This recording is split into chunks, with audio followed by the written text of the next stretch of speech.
नमस्कार, मी संघर्ष. आपण झकास मराठी पाहतात. झकास मराठीवर आपण नेहमी वेगवेगळे विषय घेऊन तुमच्या समोर येण्याचा प्रयत्न करतो. संपूर्ण देशामध्ये JEEची परीक्षा आहे, जी इंजिनिअरिंगकरिता एंट्रन्स एक्झाम आहे, ते काही दिवसामध्येच त्या परीक्षेला सुरुवात होणार आहे आणि देशातील लाखो करोड विद्यार्थी ह्या परीक्षेची तयारी करतात. आपण गोंदियामध्ये आहोत. गोंदियामध्ये आणि संपूर्ण विदर्भामध्ये प्रसिद्ध असलेली करिअर झोन कोचिंग क्लासेस आहे, ज्यामध्ये दरवर्षी हजारो विद्यार्थी JEE आणि नीटची प्रिपरेशन करतात. त्या कोचिंग क्लासेसचे संस्थापक रणजित झा सर यांच्याशी आपण चर्चा करणार आहोत.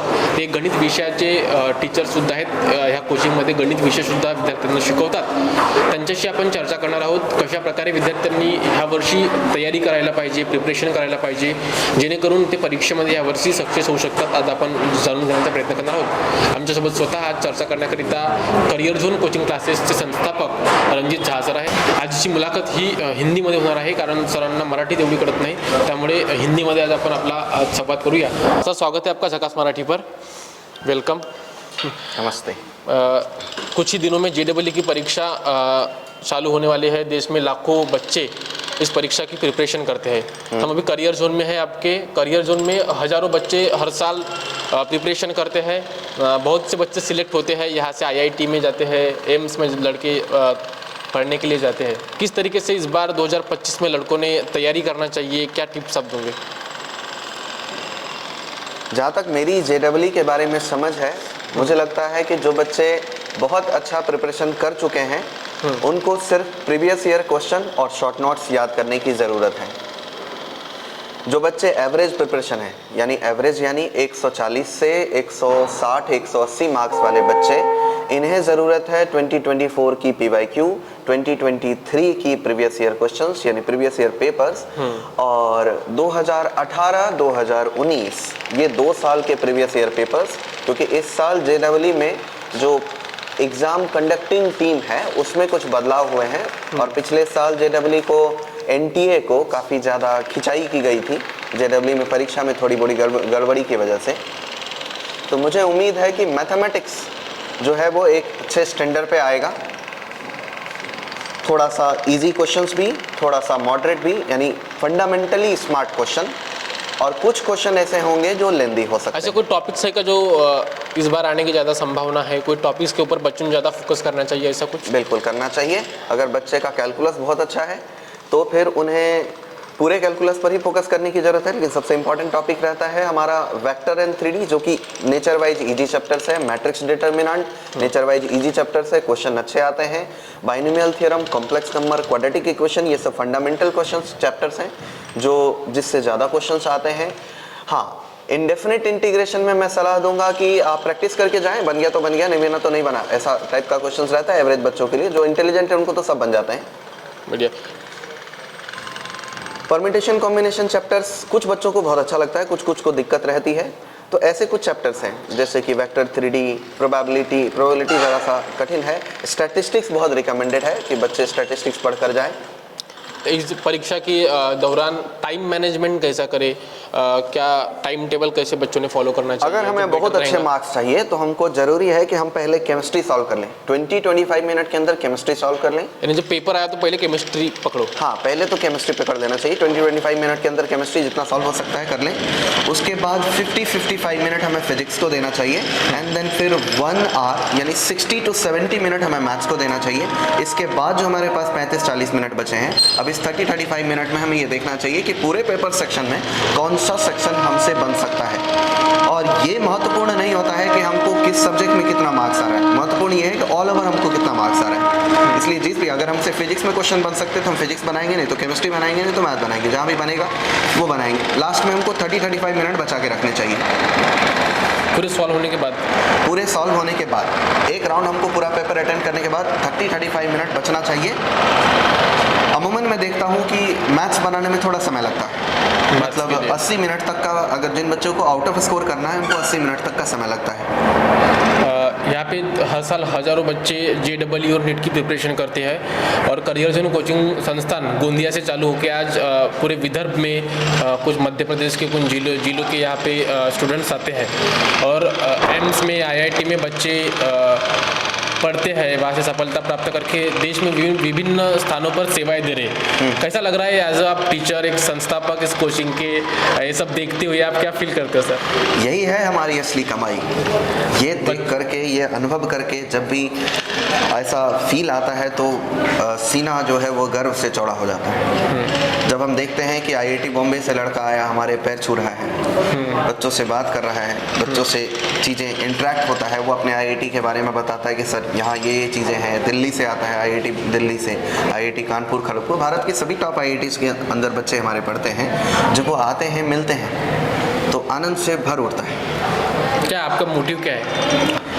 मोटिव तो ये है कि इस क्षेत्र से जितने भी विदर्भ में पढ़ने वाले बच्चे हैं वो सब हमसे पढ़ें और हम उनको IIT तक पहुंचाएं, क्योंकि अभी तक हम बहुत सारे बच्चे को IIT पहुंचाते रहे हैं और आगे भी बच्चों को मार्गदर्शन करना और उनको IIT तक पहुंचाना, यही हमारा लक्ष्य है और इसमें हम लोग दिन रात लगे रहते हैं। फ़ोन का इस्तेमाल कितना ज़रूरी है या फिर बिल्कुल भी ज़रूरी नहीं है। फ़ोन चाहिए ही नहीं? बिल्कुल नहीं चाहिए। भारत के IIT को चाहिए टॉप क्रीम ब्रेन, और वो ब्रेन आदमी तब बनता है जब सेल्फ से सोच करके काम किया हो।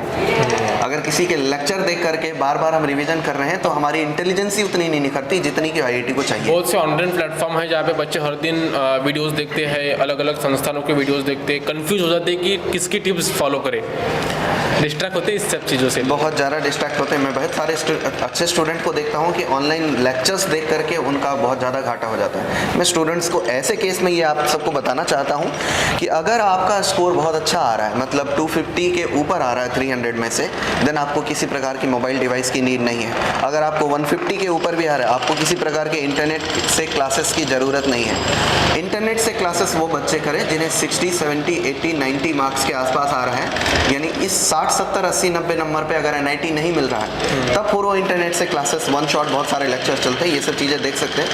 हाँ, पर लेकिन अगर बच्चे को अच्छा स्कोर पहले से आ रहा है तो देन ऑफलाइन मॉड्यूल्स, किसी भी कोचिंग के अंदर जो पढ़ रहे हैं उनके मॉड्यूल्स अच्छे रहते हैं, तो वो ऑफलाइन मॉड्यूल्स, PYQ और खुद के बनाए हुए शॉर्ट नोट, इंटरनेट से डाउनलोडेड शॉर्ट नोट्स नहीं, जो अपने दिमाग से हमने शॉर्ट नोट लिखा है वो शॉर्ट नोट हमें पढ़नी चाहिए।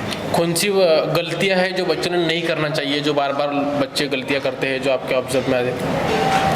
बहुत सारी गलतियां हैं, उतना गिना पाना पॉसिबल नहीं है। सही बात यह है कि बच्चे को एक दिन में 4-5 घंटे की क्लासेस के अलावा 6-7 घंटे की सेल्फ स्टडी हर दिन, और उसमें तीनों सब्जेक्ट बांट करके, ऑर्गेनिक केमिस्ट्री भी, फिजिकल इनऑर्गेनिक केमिस्ट्री भी, इसको भी बराबर समय देते हुए फिजिक्स के क्वेश्चंस प्रैक्टिस करनी चाहिए, फिजिक्स के थ्योरी पर कमांड रखनी चाहिए, फिजिक्स के क्वेश्चंस प्रैक्टिस करने चाहिए।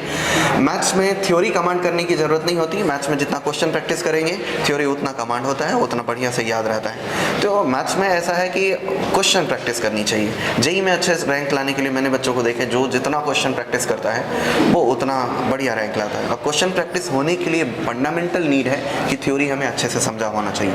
उसके लिए बहुत सिंपल है, टीचर्स ने जो कुछ समझाया, समझ गए तो अच्छी बात है, नहीं समझे तो घर में जाकर के सेल्फ स्टडी के दौरान हम उस टॉपिक को अपने अंदाज में समझेंगे कि जैसे हम ही टीचर हैं, अगर हम खुद टीचर हैं तब हम इस टॉपिक को कैसे एक्सप्लेन करेंगे। तो अगर हम इस प्रकार से टॉपिक खुद को एक्सप्लेन किए तो हमारी जो अंडरस्टैंडिंग है वो बहुत ज़्यादा बेहतर होती है। और ख़ास करके जेईई मेंस एग्जाम हो या जेईई एडवांस एग्जाम हो, कंसेप्ट मॉडिफिकेशन आता है इसमें। ये वही बच्चा करेगा जो कंसेप्ट को खूब सोचा है।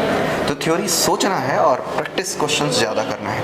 जैसे यहाँ पर बहुत से बच्चे जो होशियार है वो भी बच्चे बहुत से आते हैं, जो थोड़ा पढ़ाई में थोड़ा कमज़ोर है वो भी बच्चे हैं। तो आप दोनों को कैसे सेटिस्फाइड कर पाते हो, दोनों को कैसे? डेफिनेटली दोनों के सारी चीज़ें पढ़ाने का तरीका ज़रा अलग है। अगर इंटेलिजेंट बच्चे हैं तो देन हम उसे जब मैथ्स के क्वेश्चन देते हैं, चैलेंजर क्वेश्चन देते हैं, बहुत स्मार्ट क्वेश्चन देते हैं, तो हम उन्हें हिंट भर देते हैं कि ये क्वेश्चन ऐसे भी ट्राई करके देख सकते हो, पर वो ट्राई करके नहीं दिखाते। हाँ, बच्चा अगर एवरेज है, अगर हम उसे हिंट देंगे तो वो डिमोटिवेट हो जाएगा, वो बार बार ट्राई करेगा, क्वेश्चंस नहीं बनते। तो देन उस केस में हमको उस क्वेश्चंस को सुलझाना रहता है, सॉल्व करना होता है। थोड़ा स्लो पढ़ाने का टेक्निक आ जाता है कि वो अगर बच्चे नहीं उतने इंटेलिजेंटली कैप कर रहे हैं तो देन फिर उनको थोड़ा स्लो पढ़ाना है, थोड़ा धीरे से समझाना है, प्यार से समझाना है। बार बार बच्चे लो भी फील होते हैं, उनको मोटिवेट करते रहना। कैसे मोटिवेट रखे बच्चे खुद को? बच्चे मोटिवेट खुद को कैसे रखें? सबसे बड़ा डिमोटिवेशन देता है परीक्षा का डर। डर। अगर अगर हम ये मान के चलें कि हमारा IIT होना तय है, अनफॉर्चुनेटली वो नहीं होगा। हमारा लक्ष्य ये नहीं होना चाहिए कि IIT हो कि NIT हो। हमारा लक्ष्य ये होना चाहिए कि फिजिक्स, केमिस्ट्री, मैथमेटिक्स का अगर हमने एक कंसेप्ट अच्छे से सीख लिया है तो यही सेलिब्रेशन है, यही हमारी सफलता है। एक एक कंसेप्ट अगर हम सीखते चले गए तो हमको सारा कंसेप्ट आ जाता है, और अगर कंसेप्ट क्लियर है, क्वेश्चन प्रैक्टिस करते आता है, तब फिर JEE का पेपर कोई बड़ी चीज़ नहीं है, आसानी से हो सकता है। बच्चे लोग डिमोटिवेट क्यों होते हैं? टेस्ट में मार्क्स कमाए। टेस्ट के मार्क्स पर मोटिवेशन डिमोटिवेशन का डिपेंड होना इमेच्योरिटी है। मैच्योरिटी तब है जब बच्चे को लगे कि हमने जो कंसेप्ट सीखा है पहले नहीं आता था, अब आ रहा है, तो ये अच्छी बात है, हमें कुछ अचीव हुआ है। तो ज्ञान पहली प्रायोरिटी रहेगी, बच्चे डिमोटिवेट कभी नहीं होंगे। और ज्ञान अगर हमारे पास है तो IIT का पेपर कोई मुश्किल चीज़ नहीं, आसान है, निकल जाता है। तो सुबह उठना, मेडिटेशन करना, है सब सारी चीज़ें, योगा, ध्यान भटकने वाले लोगों के लिए मेडिटेशन रिकमेंडेड होता है। मैं भी करता हूँ, मेरे बच्चे भी करते हैं, और उसका बेनिफिट हमें दिखता है कि जो बच्चे मेडिटेट करके 2-3 महीना मेडिटेशन किए हैं एग्ज़ाम से पहले, वो 20-25 मार्क्स ज़्यादा लाते हैं एज़ कम्पेयर टू जो मेडिटेशन नहीं किए हैं। मेडिटेशन एक अच्छी चीज़ है जिससे सिली मिस्टेक्स बहुत कम हो जाती है, मन शांत रहता है, और काम बुद्धि से अगर हम पेपर दिए या पढ़ाई भी किए तो हम ज़्यादा प्रोडक्टिव पढ़ेंगे। जैसे हम आपके बहुत से फोटोग्राफ्स देखते हैं कि बच्चे ग्रुप में स्टडी करते हैं, आप डाउट सॉल्व कर देते हैं, तो ग्रुप में पढ़ाई करने से क्या बेनिफिट्स है उन सब चीज़ों? ग्रुप में पढ़ाई करने से बहुत थोड़ा बेनिफिट है, बहुत सारा लॉस है, खास करके अगर हम IIT जैसी प्रिपरेशन कर रहे हैं तो। अच्छा, पढ़ाई नहीं, ग्रुप की चीज़ नहीं है, पढ़ाई अकेले में करना है। ग्रुप में आप 10 मिनट, 15 मिनट, 20 मिनट डिस्कशन करें, एक साथ 10-12 बच्चे जो है, 15 बच्चे, और उसमें एक टीचर है, होस्ट है। अब उनके साथ मिलकर के आप क्वेश्चंस, अपने कंसेप्ट, दिमाग की क्रिएटिविटी आप उनके सामने रख रहे हैं। टीचर्स का काम है वो क्रिएटिविटी को सही तरीके से कंसेप्चुअलिटी करना, और बच्चों के आसपास डिस्कस करें। ये 15-20 मिनट अ डे ओके है, लेकिन अगर हम 20 बच्चों के साथ, 10 या 12 बच्चों के साथ मिलकर के दिन भर डिस्कशन कर रहे हैं, ग्रुप डिस्कशन कर रहे हैं, फिर हमारी पढ़ाई पीछे छूट जाएगी और हमारी जो बाकी चीज़ें हैं वो ज़्यादा आगे आ जाएंगी। तो 20-25 minute of discussion a day is okay. कौन से आप 5 टिप्स दोगे बच्चों को इस 2025 की JEE परीक्षा के लिए, जो फॉलो करे तो पेपर आसानी से निकल जाएगा? पेपर आसानी से निकल जाएगा। पहली चीज़ तो उन्हें नीड होती है कि प्रिपरेशन, अगर हमारी प्रिपरेशन है तो हमें घबराने की बिल्कुल ज़रूरत नहीं है। और एक और बात, अगर प्रिपरेशन नहीं भी है ना, तब भी घबराने की ज़रूरत नहीं है, क्योंकि घबरा करके वैसे भी कुछ नहीं होगा। पहला टिप ये कि 2024 और 2023 ये 2 साल के प्रीवियस ईयर क्वेश्चन हम लगाएं। 2018, 2017 ये भी 2 साल, और 2019 ये 3 साल के भी प्रीवियस ईयर क्वेश्चन हम लगाएं। खुद के बनाए हुए शॉर्ट नोट्स हम रिवाइज करें। एक दिन में कम से कम 5 से 6 घंटा नोट रीडिंग को दें, 3 से 4 घंटा, अभी एग्ज़ाम का समय है तो 3-4 घंटे हम क्वेश्चन प्रैक्टिस को दें। सुबह उठने की कोशिश करें अगर हमारी मॉर्निंग शिफ्ट है तो, और अगर हमारा आफ्टरनून शिफ्ट है तो देन फिर हम आफ्टरनून शिफ्ट में बॉडी को हैबिचुअल करें कि हमारे आफ्टरनून शिफ्ट में हमको नींद ना आए और प्रोडक्टिविटी हमारा लेवल अच्छा रहे। तो ये 2, मॉर्निंग की शिफ्ट और आफ्टरनून शिफ्ट, इस समय में पढ़ने की आदत होनी चाहिए। एक बार पढ़ने बैठे, 3 घंटे तक पढ़ने बैठे, बीच में उठे नहीं, वॉशरूम ना जाए, पानी ना पिए। जो तैयारी करना है 3 घंटे तक आपको हिलना नहीं है। ड्यूरिंग एग्जाम भी अगर आप हिलते हैं और या वॉशरूम में जाते हैं तो 10-15 मिनट आपका एग्जाम का समय खराब हो जाता है। तो इसलिए आपके शरीर को ऐसी आदत होनी चाहिए कि 3 घंटे तक आपको उठना ही ना पड़े। अच्छा, बहुत से पेपर बच्चों का अगर पेपर टिप्स और भी हैं। पहली बात कि घबराना तो हर हाल में नहीं होता है। अगर आप प्रिपरेशन बहुत अच्छा कर रखे हैं तो आपका सिलेक्शन हो जाएगा। अगर आप प्रिपरेशन नहीं कर रखे हैं तो भी घबराने की ज़रूरत नहीं है। हो गया तो हो गया, नहीं हुआ तो नहीं हुआ। अगर नहीं हुआ तो बहुत से बच्चे डिप्रेशन में चले जाते हैं, डिप्रेस हो जाते हैं, कैसे रिकवर करें खुद को? इस केस में बच्चों को मुझे लगता है ईमानदार हो जाना चाहिए, एक्सेप्ट कर देना चाहिए। हाँ, अगर परीक्षा हमारा एक नहीं निकला है तो हमको ये एक्सेप्ट कर लेना चाहिए कि हाँ ठीक है, हमने तैयारी नहीं किया, नहीं निकला, इसमें कोई बड़ी बात नहीं है, इसमें कुछ बुरी बात भी नहीं है। प्रिपरेशन हमारी नहीं हो पाई उतनी तो नहीं निकला, हम और कर लेंगे प्रिपरेशन, और ये आखिरी एग्ज़ाम नहीं है, इसमें डिप्रेस होने वाली कोई बात नहीं है। लाइफ इससे आगे, बहुत आगे तक है, और जीवन में हज़ारों टाइम्स ये अपॉर्चुनिटी मिलती है बच्चों को, व्यक्ति को, कि वो कभी भी सफल हो सकता है। एक JEE एग्ज़ाम नहीं क्रैक हुआ तो उससे क्या समस्या है, हज़ारों एग्ज़ाम्स ऐसे। यहाँ से बहुत से टॉपर्स होते हैं। 2024 जेई में प्रिंस टेमरे करके एक स्टूडेंट उसमें आउट ऑफ स्कोर ले लिया, तो क्या है इसके पीछे का राज? सबको एक ही जैसे है, ये बच्चे पे डिपेंड करता है, बच्चे की खुद की क्षमता पे भी ये बातें डिपेंड करती है। मैंने प्रिंस जैसे सभी बच्चों को एक जैसा ही पढ़ाया, उसको भी उतना ही पढ़ाया जितना बाकी को पढ़ाया। उन्होंने कुछ बुक्स फॉलो किया अच्छे से, जैसे कि एक सिंगेज पब्लिकेशन की पूरी बुक फॉलो किया उसने, जेई एडवांस की 5 बुक सीरीज आती है। उसके अलावा उन्होंने फॉलो किया ब्लैक बुक की सीरीज और प्रीवियस ईयर क्वेश्चंस। मूल रूप से वो प्रीवियस ईयर क्वेश्चन पकड़ के बैठा था। कंसेप्चुअली बच्चा अच्छा था, कंसेप्चुअली चीज़ों को समझता था बढ़िया से। फाइनल एग्जाम के दिन पेपर दिया, टाइम मैनेजमेंट ठीक से किया, तो पूरे 25 क्वेश्चन सही बना के आ गए आउट ऑफ स्कोर। ये कोई चमत्कारी बात नहीं है, ये सामान्य बात है, कोई भी करना चाहेगा तो कर लेगा। अच्छा, जैसे गोंदिया में कल कोचिंग क्लासेस है, यहाँ पे बाहर से बहुत से बच्चे आते हैं और दूसरी भी बहुत से कोचिंग क्लासेस है जो दावा करते हैं कि बढ़िया पढ़ाए, why career zone is better than others. जो आपका कहना है कि करियर जोन सबसे अच्छा है, यहाँ पे अच्छी पढ़ाई होती है, क्या है? ये मेरा कहना नहीं है, हमारे यहाँ पढ़ने वाले बच्चों का कहना है। और इस बारे में हम नहीं जानते क्योंकि हम दूसरे किसी कोचिंग को कभी विजिट नहीं किए, तो अब वो क्या है क्या नहीं है ये बात हम नहीं जानते। और सुनी सुनाई हुई बातें हैं, कोई कुछ भी बोलता है तो उसमें कोई टिप्पणी करना ठीक नहीं है। हाँ, मुझे लगता है कि हम जो हैं सुबह से लेकर के रात तक पुरजोर मेहनत कर रहे हैं, तो शायद हम सबसे बेहतर परफॉर्म कर रहे हैं, सबसे ज़्यादा रिजल्ट सेलेक्ट करा पा रहे हैं। 1-2 बच्चे नहीं बल्कि एक पूरा झुंड करियर जोन से सेलेक्ट हो जाता है, एक बड़ा बैचेस भी है करियर जोन से सेलेक्ट हो जाता है। इस बेस पर फील आती है कि हाँ हम सबसे अच्छे हैं। क्या इस बार कितने बच्चे IIT सिलेक्ट होना चाहिए, आपका होप है? मछली पानी में, अभी कुछ कहा नहीं जा सकता। बहुत बहुत धन्यवाद सर हमारे साथ जुड़ने के लिए, चर्चा करने के लिए। तर होते करियर झोन कोचिंग क्लासेसचे संस्थापक आणि गणित विषयाचे टीचर रणजित झा सर, जे गणित विद्यार्थ्यांना शिकवतात, कोणत्या टिप्स विद्यार्थ्यांनी फॉलो करायला पाहिजे, कशा प्रकारे ह्या परीक्षेची प्रिपरेशन करायला पाहिजे, यांनी आमच्याशी आज चर्चा केली, समजावून सांगितलं। आणि आपण आज जी व्हिडिओ शेवटपर्यंत पाहिली त्याबद्दल सर्व प्रेक्षकांच्या मनापासून आभार, खूप खूप धन्यवाद।